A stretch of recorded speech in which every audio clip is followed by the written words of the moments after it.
everyone, so I'm back with a report on a toy parachute.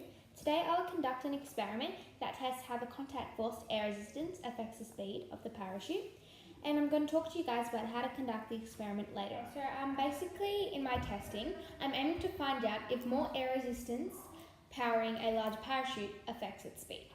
And so first I'm going to hypothesize, so make a prediction, that if the parachute is larger in size, then it will fall slower because it catches more air resistance. So the materials you'll need to make your toy parachute are 18 25cm strings of cotton, 3 plastic bags, a pair of scissors, some masking tape, some measuring tape, 3 paper clips, and finally a timer. Once you've made your parachute using the link in the description below or the bibliography, you'll need to conduct the experiment. So firstly, you'll need to measure 1.5 metres from the ground. Then, you'll need to drop your parachute from the 1.5 metre height while timing its time in the air.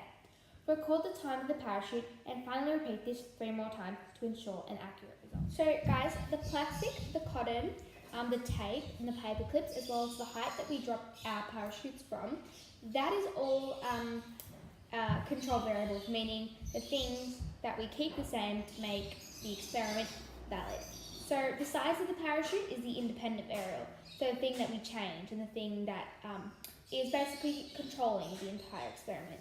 And the time it takes for our parachute to reach the ground is the dependent variables, which is the thing that we test in our experiment. Okay, so before we make our parachute, I'm going to need to warn you guys of the risks. So scissors are a danger as they could cut open your skin, so ensure to use safety scissors and always exercise caution when you're using sharp instruments.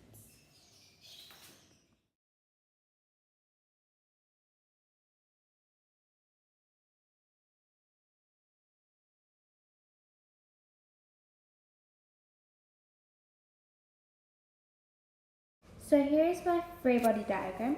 As you can see, it's really simple.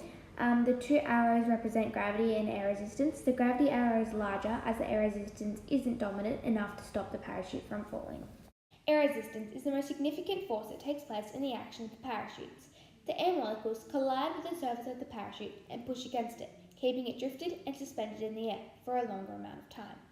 As a larger parachute has a bigger surface, there is more space for the air molecules to push against it. Therefore, this explanation is synonymous with the results. The testing and experimentation of the parachute was kept valid, reliable, and fair.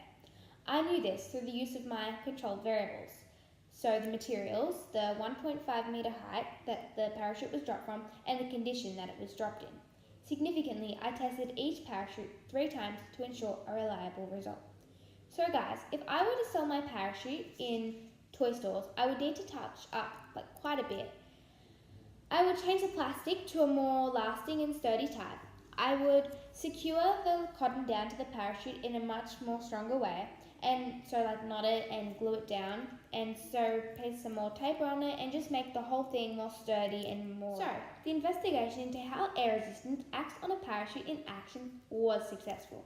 I'm happy to admit my hypothesis was correct, as the larger the parachute, the longer it took for it to reach the ground. Thanks so much for watching my video, and make sure to like and subscribe. Thanks!